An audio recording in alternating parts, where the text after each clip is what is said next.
एक बार सारे जने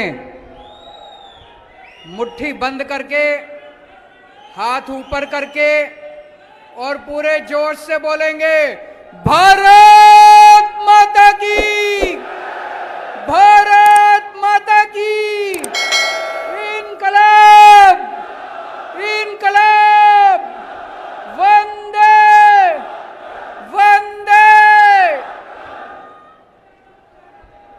आज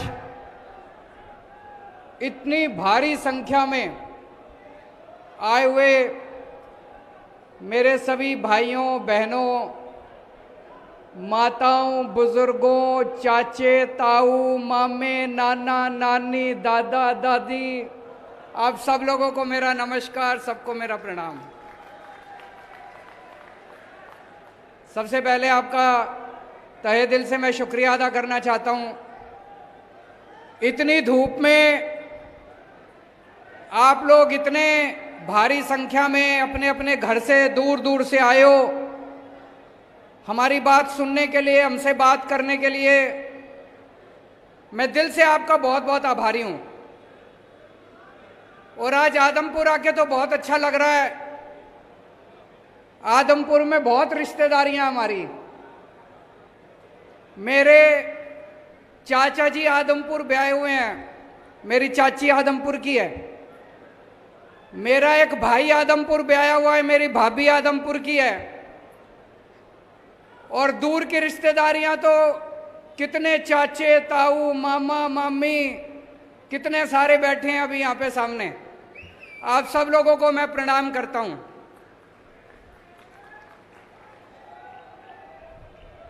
जब मैं हिसार में 9वीं क्लास में पढ़ा करता था, 9वीं 10वीं मैंने कैंपस स्कूल से करी, फिर 11वीं 12वीं डीएन कॉलेज से करी। उस टाइम छोटा सा बच्चा था, शर्मीला, पढ़ाई में अच्छा था, फर्स्ट आया करता था। और 11वीं 12वीं में पूरे हरियाणा में कुरुक्षेत्र यूनिवर्सिटी में 6ठी पोजीशन आई थी मेरी, 11वीं में भी 12वीं में भी। उस टाइम जिंदगी में नहीं सोचा था कभी राजनीति में जाएंगे। उस टाइम कभी दूर दूर तक सपने में नहीं आया था कि किसी दिन भगवान इस पोजीशन पे ही इधर पहुंचा देगा। लेकिन भगवान की अपनी माया है जी, जिंदगी का क्या पता चलता है, भगवान कहीं भी ले जाता है जिंदगी को।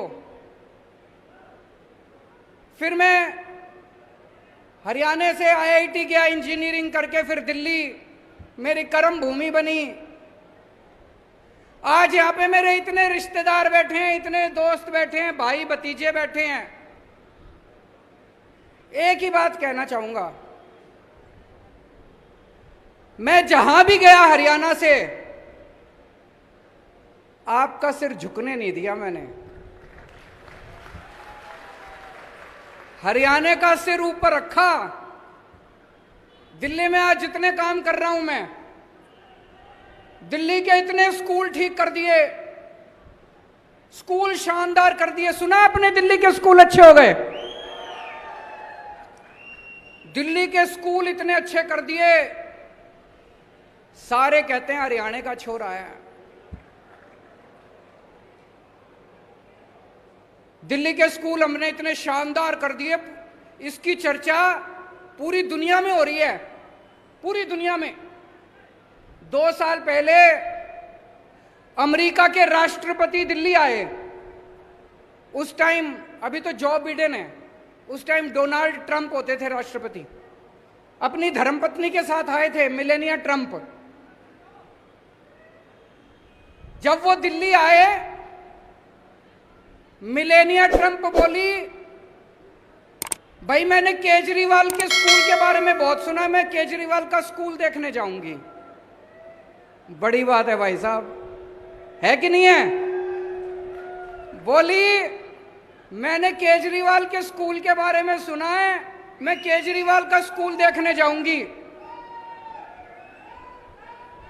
मोदी जी ने बहुत समझाया, बहन मान जा, जिद ना कर, तेरे को मैं दूसरे स्कूल दिखा देता हूं, केंद्र सरकार के दिखा देता हूं, दूसरे राज्य सरकारों के दिखा देता हूं, लेकिन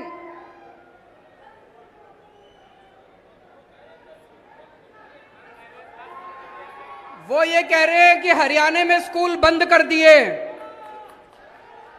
मैं आऊंगा, मैं बात करूंगा उसकी, बच्चे चिंता ना करो। वो ये कह रहे हैं हरियाणा में स्कूल बंद कर दिए, मैं उसकी बात करूंगा, चिंता ना करो, बैठो बैठो बैठो, मैं उसकी बात उठाऊंगा उसकी। अमेरिका के राष्ट्रपति की पत्नी दिल्ली के स्कूल देखने के लिए आई। अमेरिका का राष्ट्रपति पूरी दुनिया में घूमता है, उसकी पत्नी उसके साथ घूमती है। किसी देश में मेलेनिया ट्रंप किसी का स्कूल देखने नहीं गई, दिल्ली के अंदर केजरीवाल के स्कूल देखने के लिए आई भाई साहब। वैसे तो पूरे देश का सर सीना चौड़ा हो गया कि अमेरिका की राष्ट्रपति हमारे स्कूल देखने आई, सरकारी स्कूल की बात कर रहा हूं मैं, लेकिन हरियाणा वालों का ज्यादा सीना चौड़ा हुआ। हरियाणा का लाल, हरियाणा का छोरा, आपका अपना। हमने दिल्ली के अंदर अस्पताल, बड़े सरकारी अस्पताल इतने शानदार कर दिए, इतने अच्छे कर दिए सरकारी अस्पताल, एयर कंडीशनड, सारी दवाइयां मुफ्त कर दी, सारे टेस्ट मुफ्त कर दिए। आपका 10 रुपए का खर्चा हो चाहे 20 लाख रुपए का खर्चा हो, सारा इलाज मुफ्त है दिल्ली के अंदर, चाहे अमीर आदमी हो चाहे गरीब आदमी हो, सबका इलाज मुफ्त है भाई साहब, सबका इलाज मुफ्त है। मोहल्ला क्लिनिक खोल दिए जगह जगह। मोहल्ला क्लिनिक देखने के लिए नॉर्वे की प्रधानमंत्री आई, नॉर्वे की प्रधानमंत्री दिल्ली के लिए, और बोली अपने मीडिया में कि केजरीवाल जैसे मोहल्ला क्लिनिक पूरी दुनिया में खुलने चाहिए।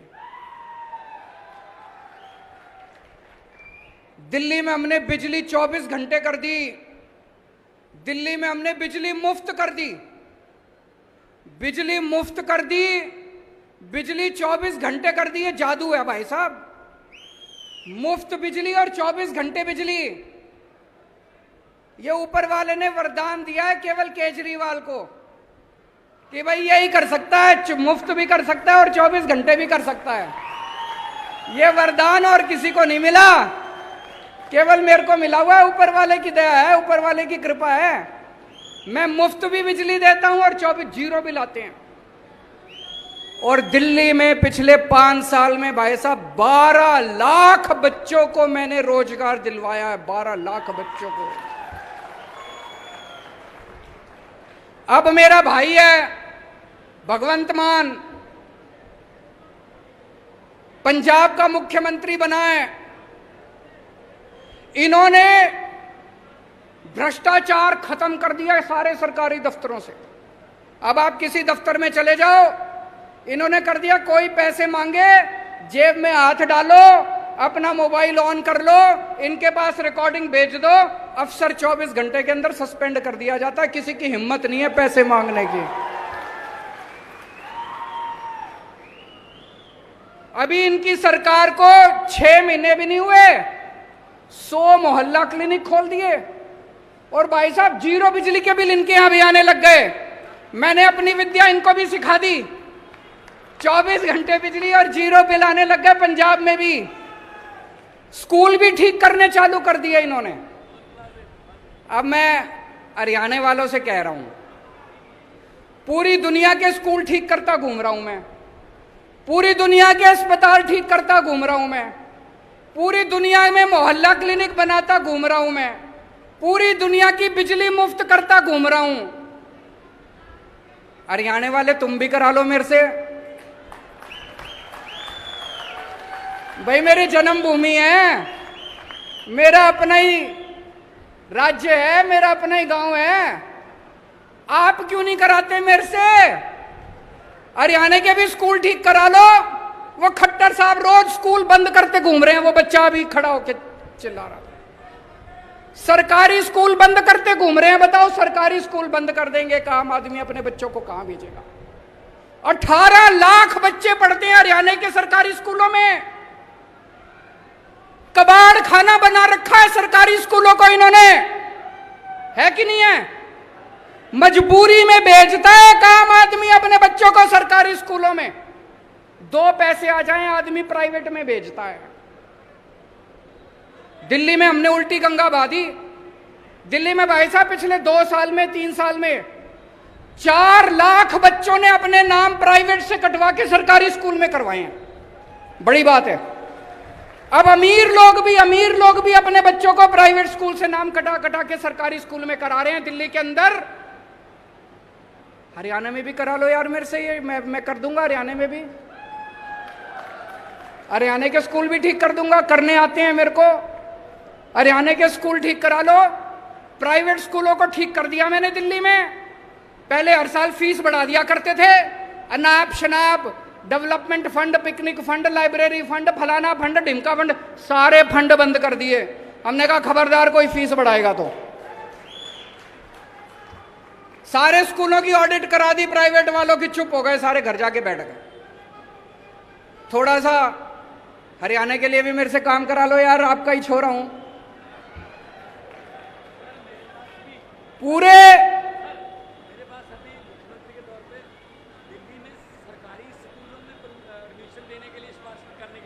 ये बता रहे हैं कि इनके पास सिफारिशें आती है। भगवंत जी कह रहे हैं कि दिल्ली के सरकारी स्कूल में एडमिशन करा दो जी, प्राइवेट स्कूल में एडमिशन कराने की सिफारिश नहीं आती, दिल्ली के सरकारी स्कूलों में एडमिशन कराने की सिफारिश आती है।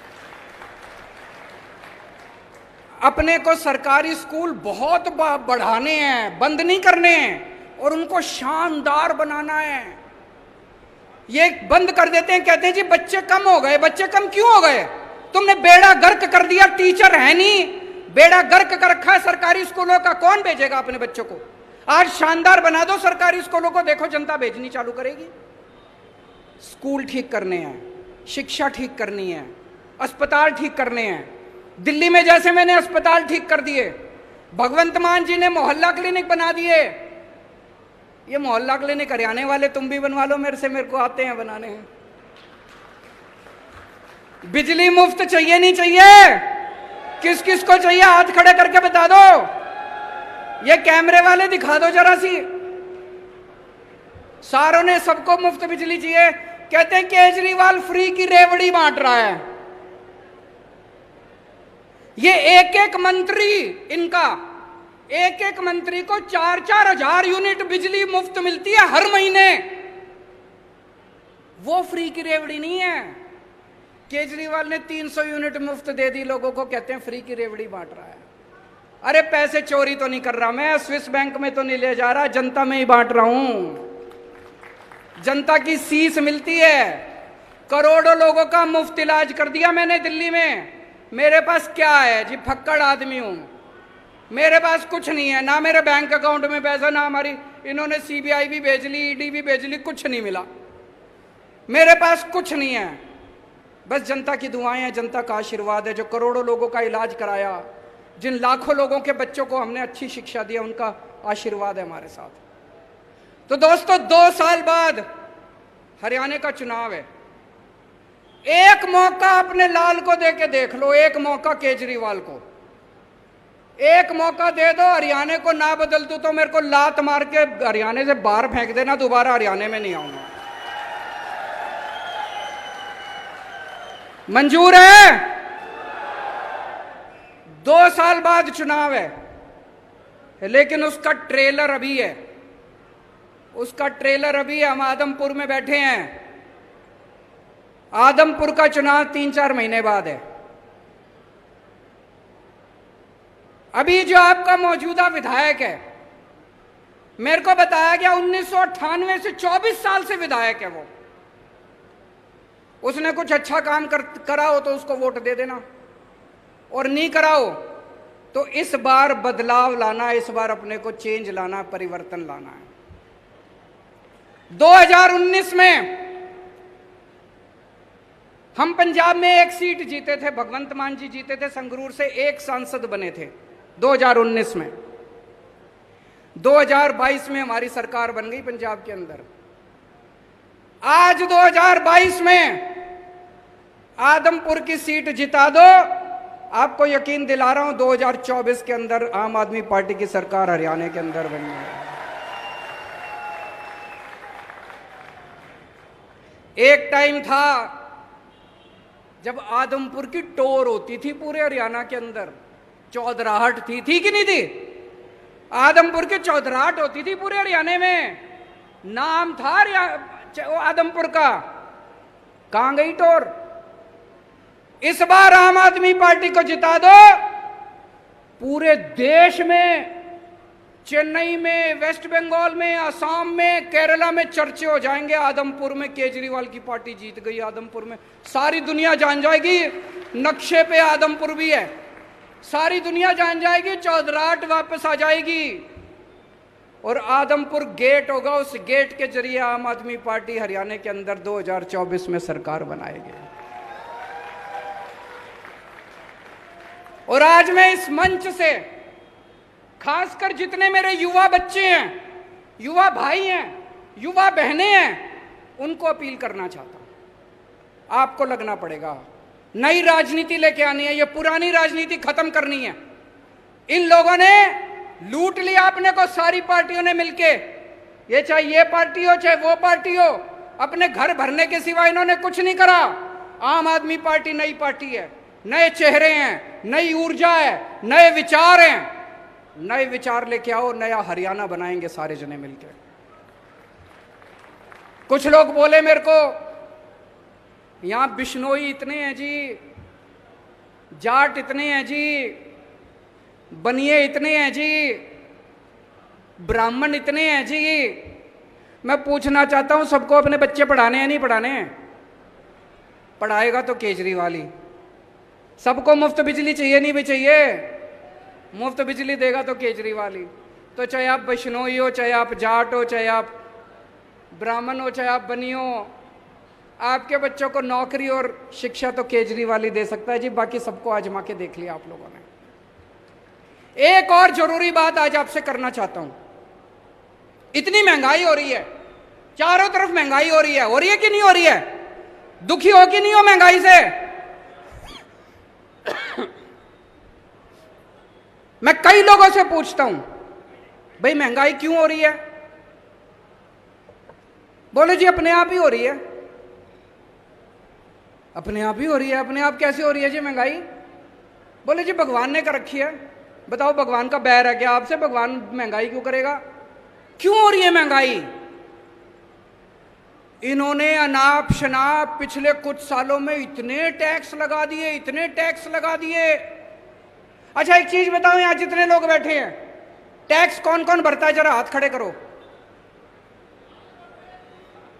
ये कई लोगों ने हाथ नहीं खड़े करे। आपको पता नहीं, एक बच्चा पैदा हुआ बच्चा भी टैक्स भरता है। आप एक रोटी खाते हो, एक रोटी पे 1 रुपए का जीएसटी लगता है। आप दही का प्याला खाते हो, 1 कप दही जब खाने जाओ ना, अभी खाना नहीं खाया होगा, सारे जने घर जाओगे, 1 कप दही के ऊपर 1 रुपया जीएसटी लगता है। आपने ये जितने कपड़े पहन रखे हैं इस पे टैक्स लगता है। आपका पंखा चलता है, पंखे पे टैक्स लगता है, बिजली पे टैक्स लगता है, दही पे टैक्स लगता है, शहद पे टैक्स लगता है, गेहूं पे टैक्स लगता है, चावल पे टैक्स लगता है। पिछले दिनों इन्होंने खाने पीने की सारी चीजों के ऊपर टैक्स लगा दिया। इतना टैक्स, इतना टैक्स। इस वजह से महंगाई हो रही है। बस सांस लेना ही बाकी है, चिंता ना करो, एक बारी और आ गए तो उस पे भी लग जाएगा टैक्स। अब ये आइडिया मत दो, वो सुन लेंगे। सब चीजों पे टैक्स लगा दिया जी। भी पिछले थोड़े दिन पहले इन्होंने छाछ पे टैक्स लगा दिया, दही पे टैक्स लगा दिया, गेहूं पे टैक्स लगा दिया, चावल पे टैक्स लगा दिया, शहद पे टैक्स लगा दिया, हर चीज पे, खाने पीने की हर चीज पे टैक्स लगा दिया।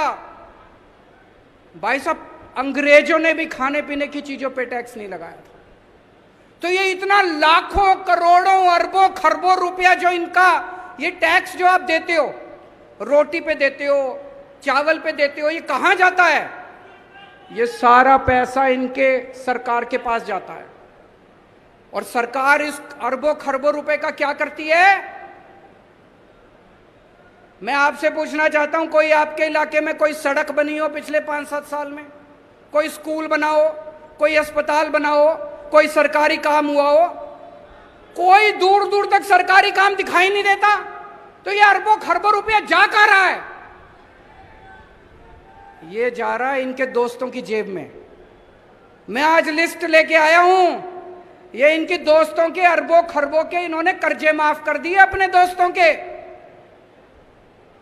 इनके दोस्तों ने, इनके कई दोस्त हैं, अरबपति, करोड़पति, खरबपति, उन्होंने बैंकों से कर्जे ले रखे हैं। किसी ने 5,000 करोड़, किसी ने 10,000 करोड़। और जब कर्जे वापस करने की बात आई, बैंक आया उनके पास, तो उनकी नीयत खराब हो गई। वो इनके पास गए, बोले जी हमारे कर्जे माफ करा दो।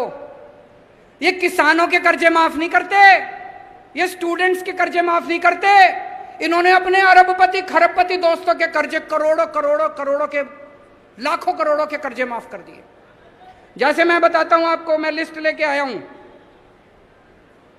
इन्होंने, इनका एक दोस्त है, उसने 87,000 करोड़ रुपए का कर्जा ले रखा है। एक आदमी ने 87,000 करोड़ रुपए का कर्जा सारा माफ कर दिया, सारा माफ कर दिया। कहां से पैसा आया? आपकी रोटी पे आपने जो जीएसटी दिया था उसका पैसा, आपके बच्चे का जो दूध पे टैक्स दिया था उसका पैसा। एक और दोस्त है, उसका 12,000 करोड़ रुपए का कर्जा सारा माफ कर दिया जी, सारा। 10 लाख करोड़ रुपए के कर्जे माफ कर दिए इन्होंने आपके टैक्स के पैसे से। इसलिए महंगाई हो रही है। और जब पैसे कम पड़ जाते हैं, कोई दोस्त आता है इनका, कहता है जी मेरे 7,000 करोड़ है, मेरे को माफ कर दो। तो ये अपने मंत्री को बुलाते हैं, कहते हैं भाई छाछ पे टैक्स बढ़ा दो। तो छाछ पे टैक्स बढ़ा देते हैं। जो पैसा आता है उससे अपने दूसरे दोस्त का कर्जा माफ कर देते हैं। फिर एक और दोस्त आता है, कहता है जी मैंने 9,000 करोड़ का कर्जा ले रखा है, मेरा माफ कर दो। फिर ये मंत्री को बुलाते हैं, कहते हैं दही पे टैक्स बढ़ा दो, दही पे टैक्स बढ़ा देते। ये जितनी बात कह रहा हूं मैं सच बोल रहा हूं। अगर मैं कुछ भी झूठ बोलूंगा ये केस कर देंगे कल मेरे ऊपर। पढ़ा लिखा आदमी हूं मैं, इनकम टैक्स का आदमी हूं, सब समझता हूं इनके चोरी चकारी सारी। अभी इन्होंने दिल्ली में हमारी सरकार गिराने की कोशिश करी। सोचो इनकी हिम्मत। दिल्ली में हमारे 70 में से 62 सीट हमारी है। इन्होंने प्लानिंग बनाई, केजरीवाल के 40 एमएलए तोड़ेंगे। इन्होंने कहा 20-20 करोड़ रुपए में एमएलए खरीदेंगे। हमारे एमएलए को मिले ये लोग, एक एक एमएलए को मिले, बोले 20 करोड़ रुपए ले लो, केजरीवाल की पार्टी छोड़ दो, बीजेपी में आ जाओ, मंत्री भी बनाएंगे और 20 करोड़ भी देंगे। पर भाई साहब हमारे सारे ईमानदार आदमी हैं, अच्छे लोग हैं, शरीफ लोग हैं, सबने आके मेरे को बता दिया 40 एमएलए तोड़ने थे इनको। 20-20 करोड़ के हिसाब से 800 करोड़ रुपए लेके आए थे ये। 800 करोड़ रुपए, बताओ जी कहां से आए 800 करोड़ रुपए? अब इन्होंने मध्य प्रदेश में सरकार तोड़ी। कितने एमएलए खरीदे वहां पे? फ्री में थोड़ी खरीदे। कोई कह रहा 50 करोड़ में खरीदे, कोई कह रहा 40 करोड़ में खरीदे। इन्होंने मध्य प्रदेश में सरकार तोड़ी, इन्होंने कर्नाटक में सरकार तोड़ी, इन्होंने गोवा में सरकार तोड़ी, इन्होंने असम में सरकार तोड़ी। 277 एमएलए खरीद चुके अभी तक ये। 277, 20-20 करोड़ रुपए के हिसाब से भी लगा लो, 6,000 करोड़ रुपए इन्होंने एमएलए खरीदने में लगा दिए। ये पैसा कहां से आया जी? ये आपके टैक्स का पैसा है, ये जीएसटी का पैसा है, ये दूध दही के ऊपर टैक्स का पैसा है। इसलिए महंगाई हो रही है भाई साहब, इसलिए समझ के जाना। आज मैं एक स्पेशल मिशन को लेके आया हूं आपके बीच में। देश को आजाद हुए 75 साल हो गए। 75 साल कम नहीं होते। इन 75 सालों में कितने देश हमसे आगे निकल गए, कितने देश हमसे आगे निकल गए। सवाल उठता है हम पीछे क्यों रह गए? हम किसी से कम थोड़ी हैं भाई साहब। मैं हमेशा कहता हूं ऊपर वाले ने जब इंसान बनाया पृथ्वी के ऊपर, सबसे इंटेलिजेंट लोग ऊपर वाले ने इंडिया में बनाए थे, भारत में बनाए थे सबसे इंटेलिजेंट लोग। फिर हम पीछे क्यों रह गए? हमारा देश गरीब क्यों रह गया? हमारे बच्चों को अच्छी शिक्षा क्यों नहीं मिलती? हमारे लोग अनपढ़ क्यों रह गए? ये प्रश्न उठता है। हमारे पास किस चीज की कमी है? भगवान ने, ऊपर वाले ने भारत को सब कुछ दिया है, नदियां दी है, पहाड़ दिए हैं, खनिज पदार्थ दिए हैं, फसलें दी हैं, जड़ी बूटियां दी हैं, समुद्र दिया है, सब कुछ दिया है, फिर हम पीछे क्यों रह गए? तो दोस्तों, ये 75 साल में इन नेताओं और इन पार्टियों ने गंदी राजनीति करी है। राजनीति के सिवा कुछ नहीं करा, अपने घर भरने के सिवा कुछ नहीं करा। एक ही उम्मीद है, उसी के लिए निकला हूं मैं। दिल्ली से पूरे देश में जाऊंगा। 130 करोड़ लोगों को इकट्ठा करना है इस देश के। जिस दिन 130 करोड़ लोग इकट्ठे हो गए, भारत को दुनिया का नंबर 1 देश बनने से कोई नहीं रोक सकता। हमें भारत को, इंडिया को नंबर 1 देश बनाना है कि नहीं बनाना है? भारत को दुनिया का नंबर 1 देश बनाना है कि नहीं बनाना है? हमें अपने बच्चों को अच्छी शिक्षा देनी पड़ेगी, बच्चों को रोजगार देना पड़ेगा, अच्छा इलाज करना पड़ेगा, स्कूल खोलने पड़ेंगे, अस्पताल खोलने पड़ेंगे। जब तक ये नहीं होगा, तब तक भारत दुनिया का नंबर 1 देश नहीं बन सकता। 75 साल पहले हम सारे इकट्ठे हुए थे, हमने अंग्रेजों को उठा के बाहर फेंक दिया। एक बार फिर सारे इकट्ठे हो जाओ, भारत को दुनिया का नंबर 1 देश बनाएंगे, मिलके बनाएंगे। सबको जोड़ने एक नंबर मैं जारी कर रहा हूं, नंबर नोट कर लेना, सब अपने अपने फोन निकाल लो, उस फोन से मिस कॉल मारना। मिस कॉल मारोगे तो आप हमारे साथ व्हाट्सएप पे जुड़ जाओगे। 951000 1000 951000 1000। जो लोग, और इसमें कोई पार्टीबाजी नहीं है, आप बीजेपी के हो तो भी जुड़ो, कांग्रेस के हो तो भी जुड़ो। जो लोग इस देश को दुनिया का नंबर 1 देश बनाना चाहते हैं, सारे लोग इस मिशन के साथ जुड़ो। सबको जोड़ने के लिए निकला हूं मैं। मेरी जिंदगी का अब एक ही मकसद है कि भारत को किसी भी हालत में दुनिया का नंबर 1 देश बनाना है। हम सारे मिलके बनाएंगे, अकेले किसी के बस की बात नहीं है। पूरा देश इकट्ठा करेंगे, पूरा देश एकजुट होगा। सब लोग इस नंबर पे मिस कॉल मारना और अपने ज्यादा से ज्यादा दोस्तों को इस नंबर पे मिस कॉल मारने के लिए बोलना। मैं अब नारा लगाऊंगा, मेक इंडिया, आप बोलेंगे number 1। Make India, make India, make India. Bharat माता की, भारत माता की। धन्यवाद अरविंद केजरीवाल जी। अभी जाइएगा नहीं। जिस मिशन की शुरुआत अरविंद जी और भगवंत मान जी ने की है, वो किसी भी मिशन को अधूरा नहीं छोड़ते। जिस मिशन की शुरुआत तिरंगा यात्रा